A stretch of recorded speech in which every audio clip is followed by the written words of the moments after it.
Сәлеметсіздер ме, құрметті білімгерлер? Бүгінгі дәрісіміздің тақырыбы сауат ашу барысындағы оқу мен жазу процесінің психофизиологиялық ерекшеліктері.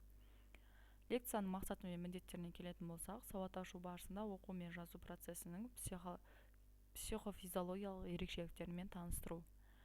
Сауат ашу кезінде бала бар зейінін жеке әріптердің буындарын қосып оқуға жұмсайды да, сөздердің арасындағы байланыстарға зеріп салмайды. Осыған орай олардың түсініп оқудан гөрі механикалық оқу басым болады. Сондай-ақ олар іштей оқудан гөрі дауыстап оқуға дайын тұрады. Оларға таңбалануы мен айтылуы бірдей сөздер оқу қиындық келтірмейді, ал айтылу мен жазуында өзгеріс болатын сөздерді оқуда, жазуда біраз қиындық келтіріледі. Ондай қиындықтарды практикалық жолмен ғана шығуға болады, яғни ақ аю, сары алма сияқты жазылатын сөздердің оқылуының үлгісі мұғалім үнемі ескертіп, дұрысын оқытып отырса, балалар жаттығудың арасында біраздан кейін дағдыланады. Оқу-жазу процесін талдаудың шығатын негізгі қорытынды: оқушы оқуға, жазуға үйрену барысында меңгеруге тиісті ең негізгі процестер сөзді буынға, буынды дыбысқа ажырату және керісінше дыбыстардан буыннан сөз құрастыру.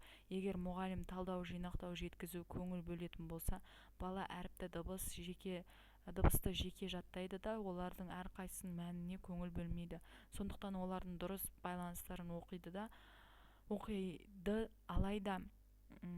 да алмайды, жаза да алмайды. Әрбір айтылған немесе жазылғанды бір-бірімен салыстырып, талдап, жинақтап, қайталап үйретсе ғана баланың ойлау процесін дамытуға септігін тиеді.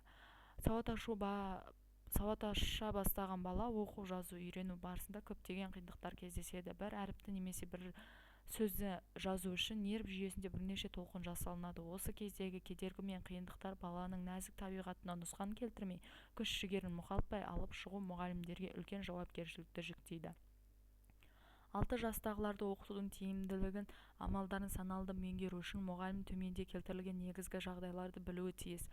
Бірінші, дыбыстық талдау сөздер мен дыбыстарының бөліп алып және оларды атап беруімен шектелмейді.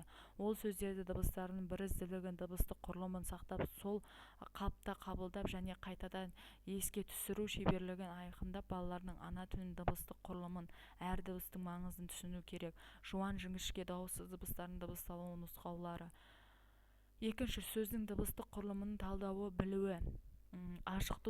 Ашық буындағы дауыссыз дыбыстардың дыбысталуы, одан кейін тұрған дауысты дыбысқа байланысты тәуелді екенін түсінуі, балалардың буында оқуда тез және нақты игеру негіз болады.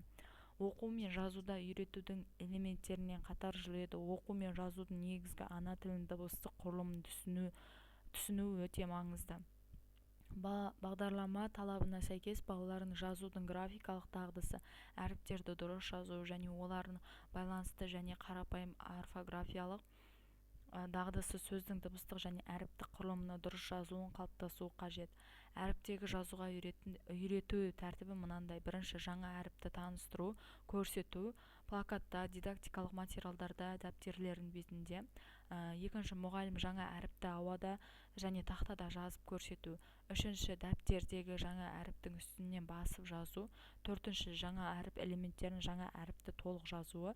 Бесінші, сөздерді жазу, сөйлемді жазу. Сауат ашу кезеңде жазу сабағының құрылымы мынандай: бірінші, сөзге дыбыстық талдау жасау. Екінші, кеспе әріптерін сөз құрау. Үшінші, жаңа әріптерді көрсету. Төртінші, жаңа әріптер тұтас жазу. Бесінші, жаңа әріппен сөзбен сөйлем жазу. Алтыншы, балалардың жұмысын талдау.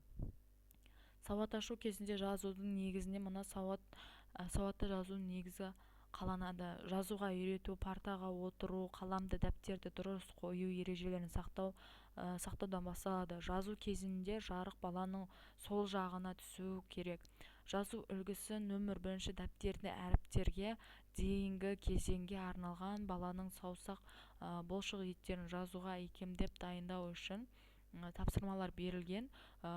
Сол үлгі бойынша жұмыс жүргізіледі.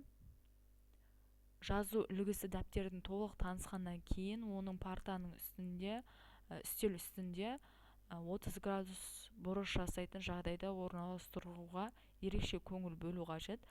жазу үлгісінің әрбір әріптің жеке элементтерін жазғызып, одан соң ол әріптің баспа түрін тұтастай жазуға үйрету қажет.